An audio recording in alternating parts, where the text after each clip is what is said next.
Hello everyone, तो स्वागत है आप सभी का हमारे चैनल पे। तो आज हम फिर से सी प्रोग्रामिंग के कोर्स को कंटिन्यू करने वाले हैं। आज हम इस वीडियो में देखने वाले हैं कैसे specific function, printf function and scanf function. सबसे ज़्यादा गलतियां होने के चांस इनपुट और आउटपुट फंक्शन में होते हैं। आज के बाद आपको इनपुट आउटपुट में कहीं भी समस्या नहीं होगी, ये हमारी गारंटी है। प्रिंटफ फंक्शन जो हमारा आउटपुट के लिए यूज़ किया जाता है और हमारा स्कैनफ फंक्शन जो है इनपुट के लिए यूज़ किया जाता है। तो चलिए हम दोनों फंक्शन को एक एक करके डिस्कस करते हैं। सबसे पहले हम देख लेते हैं प्रिंटफ फंक्शन। ये हमारा फंक्शन जो है आउटपुट के लिए यूज किया जाता है। हमें जो भी स्क्रीन पे प्रिंट कराना है वो हम प्रिंटफ फंक्शन से ही करते हैं। हम देख लेते हैं कि प्रिंटफ फंक्शन होता क्या है। तो हमारा सबसे पहला पॉइंट है, printf function is a function use to display output on the screen.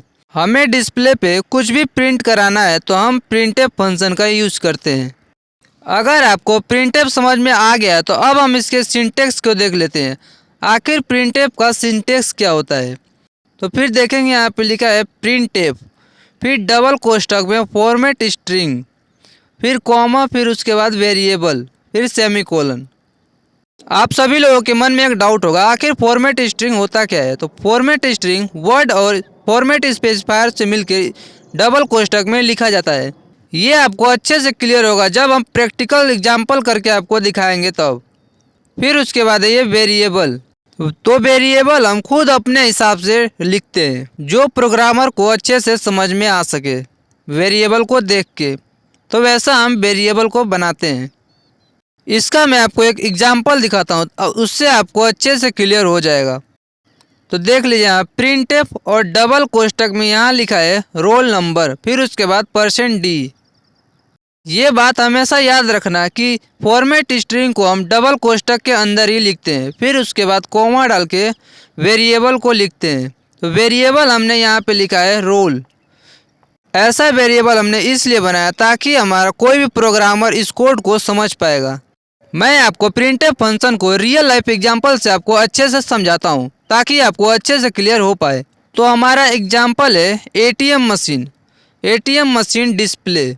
आप सभी लोग एटीएम में पैसे कभी ना कभी जरूर निकाले होंगे। जब आप अपने एटीएम से पैसे निकाल लेते हैं तो एटीएम स्क्रीन पे या आपके फ़ोन पे एक मैसेज आता है, योर रिमेनिंग बैलेंस इज।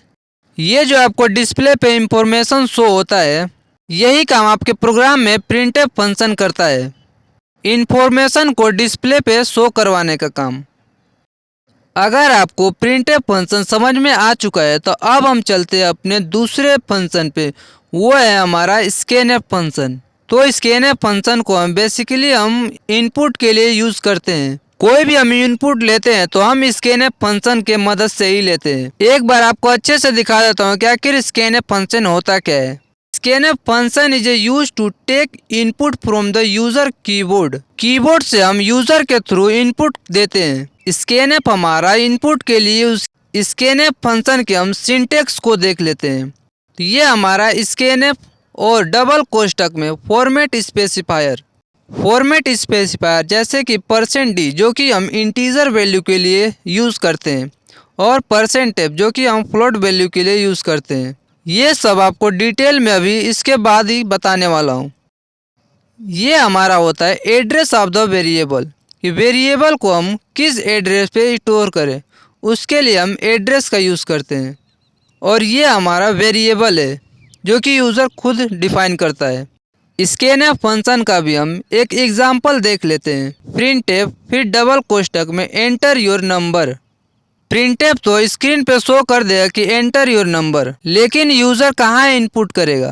तो उसके लिए हम स्कैनफ फंक्शन का यूज़ करते हैं। वो यूज़र के लिए स्क्रीन पर कर्सर ला देता है जहाँ हम अपने हिसाब से वैल्यू को इनपुट कर सकते हैं।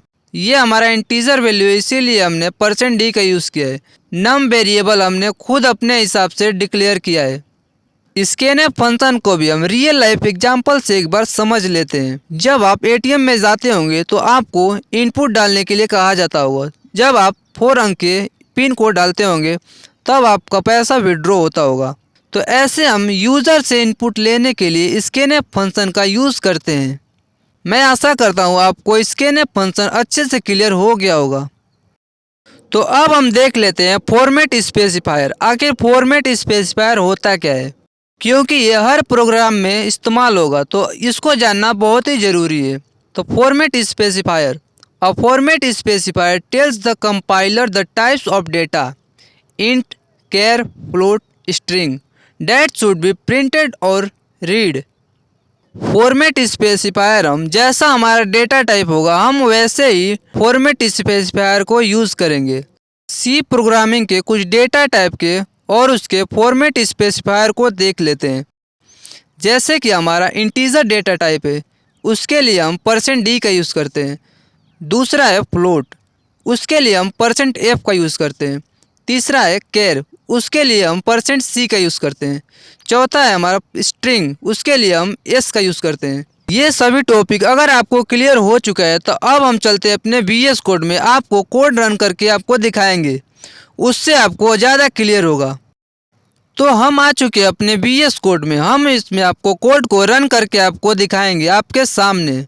तो सबसे पहले हम कोड के हर एक लाइन को अच्छे से समझ लेते हैं। तो पहला लाइन हमारा हैज़ इंक्लूड studio.h। तो ये हमारा इनपुट आउटपुट फंक्शन के लिए यूज़ किया जाता है। इसमें हमारा प्रिंटफ फंक्शन और स्कैनफ फंक्शन दोनों ही ऑलरेडी डिफाइंड होता है। फिर उसके बाद हमारा इंट मेन फंक्शन, फिर उसके बाद ओपन करली ब्रेसेस, फिर उसके बाद इंटीजर डेटा टाइप हमारा है तो इसीलिए हम इंट और num1 और num2 और सम 3 वेरिएबल को डिक्लेयर कर दिया है। फिर उसके बाद है हमारा प्रिंटफ फंक्शन, जो कि आप देख रहे हैं अब डबल कोष्टक में लिखा है एंटर द 2 नंबर। ये तो हमारा डिस्प्ले हो जाएगा, लेकिन कहाँ पे एंटर करना है वो हमारा स्कैनफ फंक्शन बताएगा। तो स्कैनफ फंक्शन फिर उसके बाद लिखा है। फिर उसके हमने 2% d का यूज इसलिए किया क्योंकि हमें 2 इंटीजर वैल्यू को इनपुट लेना है। फिर उसके बाद address of the variable num1 फिर num2, दोनों नंबरों को हमने एड्रेस दे दिया। लास्ट में सेमीकोलन लगाना बहुत ज़रूरी होता है, नहीं तो हमारा कोड एरर देने लगेगा। फिर उसके बाद है कैलकुलेशन का part, sum variable is equal to num1 plus num2। num1 और num2 को ऐड करके हम सम वेरिएबल में स्टोर करा देंगे।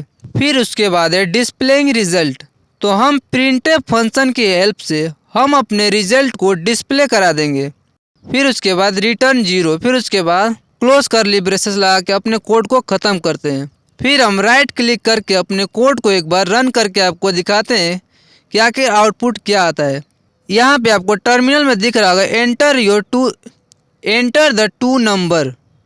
तो हमने यहाँ पे 2 नंबर एंटर कर दिया, 5 और 8। फिर उसके बाद रिजल्ट आया है सम ऑफ द 2 नंबर इज 15। इसका मतलब हमारा कोड बिल्कुल सही है। अब हम टॉपिक को एक बार समराइज करके देख लेते हैं कि आखिर हमने आज इस वीडियो में क्या क्या पढ़ा है। पहले हमने पढ़ा है प्रिंटफ फंक्शन, इसका यूज़ होता है आउटपुट के लिए।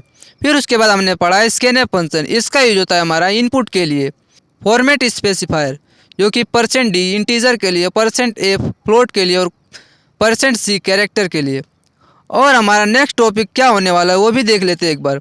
तो हमारा नेक्स्ट वीडियो में हमारा नेक्स्ट टॉपिक होगा ऑपरेटर इन सी प्रोग्रामिंग। डिफरेंट टाइप के ऑपरेटर को हम नेक्स्ट वीडियो में डिस्कस करेंगे। तो थैंक यू, बाय बाय।